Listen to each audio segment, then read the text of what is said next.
Hey good evening all of you. कैसे हो? अब फाइनली आपका जो है यहाँ पे सेकंड राउंड का अलॉटमेंट आ चुका है, जैसा कि आप सभी ने चेकआउट कर ही लिया होगा। ठीक है, नहीं किया होगा तो सिंपल सा आपको पता है आईडी एंड पासवर्ड, देन जिनने अपग्रेड के लिए भी डाला हुआ था उनका भी यहाँ पे आ चुका है। अब नेक्स्ट स्टेप क्या करना है क्या नहीं करना है, और सीएलसी राउंड यानी थर्ड राउंड के बारे में भी हम बात करेंगे। बहुत सारी चीज़ें हैं जिसको डिस्कस करेंगे। और अभी तक मैंने कट ऑफ के बारे में आपसे एक भी बार इतनी ज़्यादा बात नहीं की है, तो ऑफिशियली मैं प्राइवेट एंड गवर्नमेंट दोनों चीज़ों का कॉलेजेस के बारे में आपसे बात करने वाला हूँ। ठीक है, देन ये सेकंड राउंड का काउंसलिंग का शेड्यूल था, इसके बारे में भी मैं आपसे डिटेल में बात करूंगा। ठीक है, चलो तो चैनल पर अगर नया हो तो सब्सक्राइब कर लेना, देन जो भी डाउट्स हो तो कमेंट बॉक्स ओपन है, आप मेरे से आस्क कर सकते हो। ठीक है, चलो हम आते कट ऑफ पर। सबसे पहले ये लिस्ट ऑलरेडी आप सभी ने देख ही ली होगी। ठीक है, सेकंड राउंड की कितना क्या कट ऑफ गया है डिटेल में हमने बात कर रखी है, और मैंने यहाँ पे मार्क्स भी ऑलरेडी लगा रखे हैं, तो इसके बारे में हम ब्रीफली डिस्कस करने वाले हैं। ठीक है, चलो ये कट ऑफ है। सबसे पहले यहाँ पे देखो आप, जर्नल का जो कैटेगरी का बॉयज़ है उसको कितने नंबर पर कॉलेज मिल चुका है। तो ये देखो, जर्नल से अगर उसके 38 मार्क्स हैं, डेफिनेटली उसको ये private colleges free and payment seat पर कहीं ना कहीं मिला है। जर्नल का बॉयज़ गर्ल्स है 30 नंबर पे, ओबीसी का 38, ओबीसी की बॉयज़ का 35। तो कहीं ना कहीं सेकेंड राउंड में ओबीसी का कट ऑफ ज़्यादा रहा है एज़ कम्पेयर टू आपका ओबीसी। ठीक है, मतलब जनरल। देन एससी का आप देखोगे तो यहाँ पे 37 नंबर, एसटी का गर्ल्स का बॉयज़ दोनों का बराबर क्या है, प्राइवेट के लिए है। देन एसटी का 36 नंबर, एसटी का 35 नंबर, गर्ल्स एंड बॉयज़ का। ये फर्स्ट राउंड का कट ऑफ है फॉर अ प्राइवेट।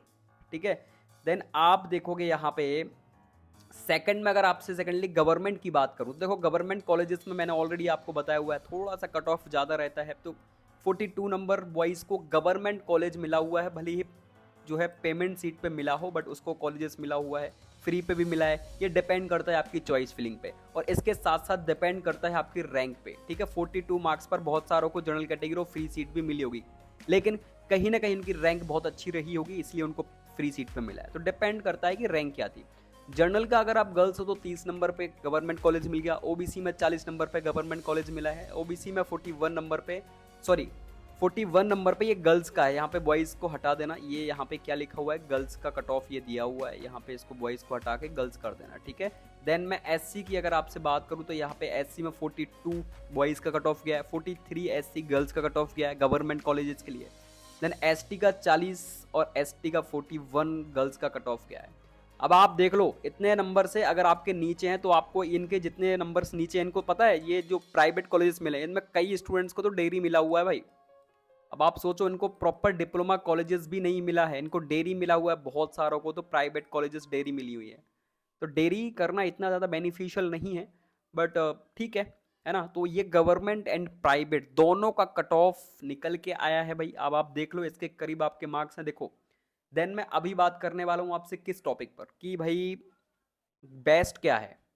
ठीक है, देन मतलब कि थर्ड राउंड हो रहा है कि नहीं हो रहा है, सीएलसी राउंड हो रहा है कि नहीं हो रहा है। अभी नेक्स्ट आपको करना क्या है, सबसे पहले आप देखो काउंसलिंग का शेड्यूल ऑलरेडी आपने देख ही लिया होगा कि कब से कब तक क्या चलने वाला है। नहीं है तो मैं बता देता हूँ, देन हम थर्ड राउंड के बारे में भी बात कर लेते हैं। ठीक है, चलो देखो, यहाँ पे आप देखो, सबसे पहले आपको ऑलरेडी पता है यहाँ पे डेट थी 13 तारीख, तो 13 तारीख को आज तो आपका आ गया है अलॉटमेंट। अब क्या करना है, देखो जिनका भी अपग्रेड हुआ होगा ना, उनको भी कहीं ना कहीं वो लिस्ट में लिख के आया होगा कि आपको कौन सा कॉलेज मिला है। ठीक है, आपको डॉक्यूमेंट्स वेरिफिकेशन कहाँ कराना है, क्या कराना है। ठीक है, आपकी फीस अगर जहाँ भी आपने एडमिशन ले लिया होगा और अपग्रेड हो गया है, अगर पेमेंट पे था फ्री में हो गया तो आपकी फीस भी रिटर्न हो जाएगी, कोई नो इशू, बिल्कुल परेशान मत होना।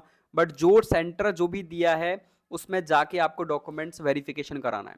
देखो रिपोर्टिंग जो है डॉक्यूमेंट वेरिफिकेशन की 15/9/2025 यानी आपकी स्टार्ट हो रही है मंडे से, जो कि 17 तक चलने वाली है। ठीक है, इसी में आपकी सारी चीज़ें होगी, रिपोर्टिंग, डॉक्यूमेंट्स वेरिफिकेशन। देन इसके बाद 15 से 17 के बीच में आपका एडमिशन भी है। देन आप अपग्रेड अगर आपको करना है, डेफिनेटली आपको ऑप्शन यहाँ पे अपग्रेड का मिलता है। तो इससे आपको क्या पता लगता है, इससे ये पता लगता है कि आपका थर्ड राउंड भी होगा। ठीक है, थर्ड राउंड होगा, 100% आपका थर्ड राउंड होगा, मुझे ऐसा लग रहा है, क्योंकि यहाँ पे जब इन्होंने सेकंड राउंड में अपग्रेड का ऑप्शन दिया हुआ है सेकंड राउंड में, तो डेफिनेटली आपका थर्ड राउंड यहाँ पे होने वाला है। उसकी भी डेट्स आपकी इसी साइड पर निकल के आएगी, first second and third round की, और सीट चार्ट भी निकल के आएगा कि कितनी सीट्स यहाँ पे वैकेंट हैं फॉर अ थर्ड राउंड के लिए। जबलपुर में कितनी खाली है, मुरैना में कितनी खाली है, बहुत सारी चीज़ें हैं। तो जिनको अभी अगर इन कट ऑफ से आपके आपके नंबर अगर 2 3 4 4 5 5 नंबर कम है, ठीक है, तो आप बिल्कुल यहाँ पे होपलेस नहीं होने की जरूरत है। अगर आपके 35 है तो आपको यहाँ पे होपलेस नहीं होना है गर्ल्स को, ठीक है, आपका 32 नंबर तक भी आपको कॉलेजेस मिल जाएगा, ठीक है, क्योंकि सीट्स वैकेंट है। देन इसके बाद आपका सीएलसी राउंड भी होगा, मे बी ऑफलाइन अगर सीट्स बचती हैं तो उसमें ऑफलाइन पहले जाओ पहले पाओ का जो रूल्स होता है कि जो पहले जाता है उसको एडमिशन दिया जाता है, तो ऐसे रूल्स भी यहाँ पे लागू होते हैं, ठीक है, वेटनरी डिप्लोमा में। तो फाइनली आप साइट्स पे चेकआउट करके देख लेना भाई, यहाँ पे मेरिट लिस्ट भी आपकी निकल के आ जाएगी, सीट्स मेरिट कितनी सीट्स कहाँ पे खाली है वो सब कुछ डाटा निकल आएगा आपका, ठीक है। देन आपको 17 तारीख तक यहाँ पे एडमिशन लेना है। अगर आपको सीट्स एक्सेप्ट करनी है और अपग्रेड करना है तो भी आपको एडमिशन लेना पड़ेगा और अपग्रेड आपका ऑनलाइन हो जाएगा। But documents verification then admission लेना बिल्कुल नेसेसरी है, आपको एडमिशन लेना ही पड़ेगा। ओके, देन 13/9/2025 से आपका अलॉटमेंट आ गया, तो ये साइट से आपको चेकआउट कर लेना है। ऑलरेडी मैं इसके बारे में अलॉटमेंट के बारे में डिस्कस कर चुका हूँ डिटेल में, यहाँ पे मैंने बहुत सारी चीज़ें मेंशन कर रखी हैं, प्राइवेट एंड गवर्नमेंट का कट ऑफ, आप देखो कितने नंबर तक के स्टूडेंट्स को कॉलेजेस नहीं मिले, वो भी एक देखने वाला फैक्ट्स है। यहाँ पे 16 नंबर के स्टूडेंट्स ने भी काउंसलिंग में पार्टिसिपेट किया था बट नहीं मिला, ठीक है, आप देखो यहाँ पर इन स्टूडेंट्स को किसी को भी कॉलेजेस नहीं मिला। यहाँ पे फ़ायदा हुआ है 30 नंबर पे EWS स्टूडेंट्स को यहाँ पे कॉलेजेस मिलना स्टार्ट हुआ है, ठीक है, तो ये देखो आप, मतलब 30 नंबर पर भी कॉलेजेस 30 से स्टार्ट हुआ है कॉलेजेस मिलना, जबकि EWS का है ये, SC ST OBC का तो यहाँ टच भी नहीं कर रहा है 30 नंबर के पास। ये आप देखो यहाँ से स्टार्ट हुआ है कॉलेजेस अलॉट होना, ये आप देखो यहाँ पे 35 नंबर से कॉलेजेस अलॉट होना स्टार्ट हुआ है। और पता है एक फैक्ट, सबसे इंपॉर्टेंट फैक्ट्स क्या है वो आपको दिखाता हूँ, अपग्रेड को लेकर बहुत इंपॉर्टेंट फैक्ट्स है जो कि मैंने देखा है, अच्छे अच्छे कॉलेजेस में अपग्रेड होता है। देखो ये इसको फर्स्ट राउंड में जो कॉलेज मिला था, ये जिसके भी 40 नंबर हैं, ये आप देख सकते हो, इसको फर्स्ट राउंड में मिला था, ये ST की फीमेल है भाई, इसको फर्स्ट राउंड में ऑक्सफोर्ड मिला था, प्राइवेट इंदौर का ऑक्सफोर्ड मिला हुआ था। मैं क्यों बोलता हूँ चॉइस फिलिंग बहुत इंपॉर्टेंट होती है, ऑक्सफोर्ड मिला था। अब आप देखो ये अपग्रेड होके कहाँ गई है, सीधा जबलपुर, यानी गवर्नमेंट कॉलेज में सीधा इसका अपग्रेड हुआ है, वो भी पेमेंट सीट पे, अपग्रेड आफ्टर अपग्रेडेशन, आप देखो, ठीक है। नीड टू रिपोर्ट, बिल्कुल यहाँ पे लिखा हुआ आपके लिखा हुआ है कि आपको रिपोर्ट करने की जरूरत है, तो बिल्कुल अपग्रेड वालों को नीड टू रिपोर्ट यानी रिपोर्ट करने की जरूरत है। आपको उस कॉलेज में जाना है अपग्रेड, अगर भले ही आपने अपग्रेड करवाया बट आपको कॉलेजेस में जाना पड़ेगा।